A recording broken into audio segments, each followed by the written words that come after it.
Steve, congratulations. You've signed a new contract up until the World Cup in 2026. How pleased are you to have made that commitment to lead us through these next years? Obviously, you're always proud to be head coach of your country, so to get the chance to extend it is great. Proud moment for me and my family, but also very grateful to the players.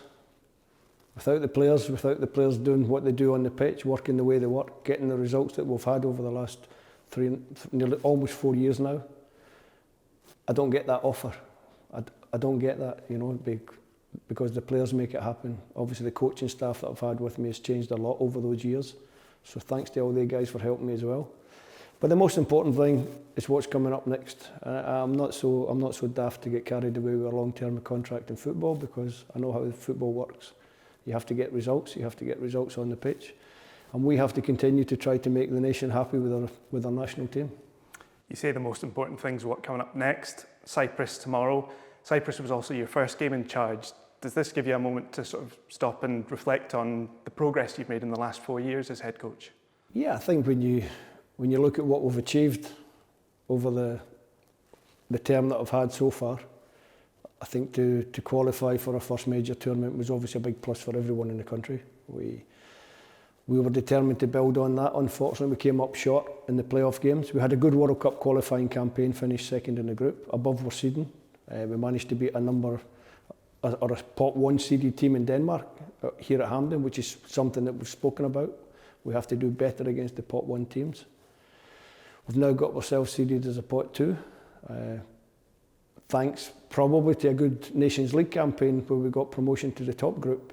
So we're pushing ourselves all the time. We want to be successful. We want to make the country proud of the national team. And that's all we're focused on. The next campaign's coming up.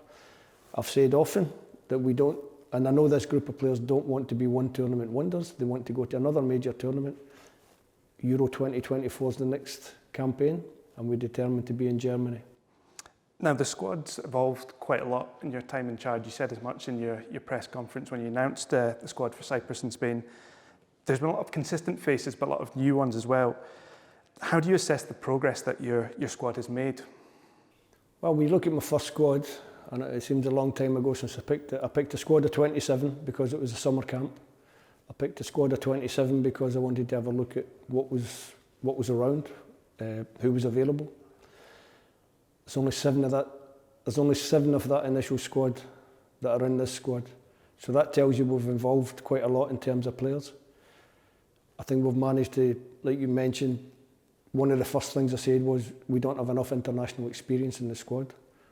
So consistency of selection with some of the players has got us towards now I'm handing out 25 cap medals, 50 cap medals. So suddenly we're becoming more experienced internationally. But there's also another but, and it's a good but. We're looking down at the younger players, and we've shown that there's a pathway from the 19s to the 21s to the full squad. So we've got a really good core of young players who are with us, maybe not always playing, maybe feeling as though they're just part of the squad, but those guys are also the future. They're in and around the camp, they're getting the experience to go forward, and hopefully when everybody grows old, everybody takes their time and eventually they drop out the international scene, the next group is already in the making. That's what I see, and that's what I hope will happen in the future. Now, one of the other things you said when you first took over as head coach was you wanted to break that hoodoo of not qualifying for a major tournament. How does this new deal help you in your preparations to make us a team that consistently qualifies? Well, it gives continuity, and obviously it's, like I said, the players must have done something right, and if I can give myself a little bit of credit, I must have done something right, because my bosses have shown by twice extending my contract that they see that we're doing the right thing. They can see the evolution that we're trying to have for the squad. They can see that we're trying to build not only for now, we want to qualify now, but we want to qualify 26, 28, 30. We want to be more successful as a national team, and obviously it's nice when your bosses give you that support. Now, there's a lot to look forward to coming up for you and the fans. The Euro qualifiers about to begin, Nations League, Group A. How much are you looking forward to these challenges coming up? Very much. It's been a long winter. It's been a long time since we played competitive games. The last competitive games were last September. We're 5 unbeaten competitive. I know we lost a friendly match in Turkey, but we didn't play too badly. There was a lot of good things in Turkey as well.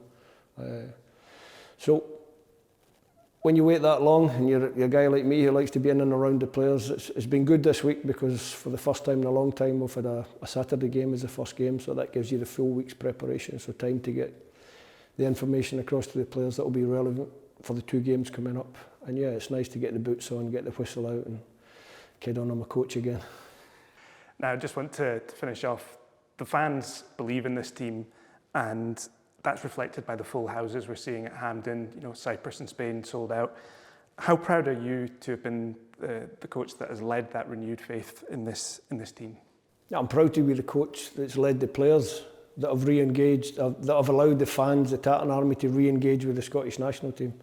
And some of the nights we had here in the World Cup qualifying campaign, the last-minute goal against Israel, the night against Denmark, you know, the place was jumping, but you could feel that connection between the fans and the players. That's something to be happy with, but we have to understand that going forward, we're the ones that are responsible for keeping that connection. We have to be successful. If we're successful, I've always said that if Scotland have got a successful national team, the Tartan Army are there to support us. Steve, congratulations again and good luck for tomorrow. Thank you. Thanks very much.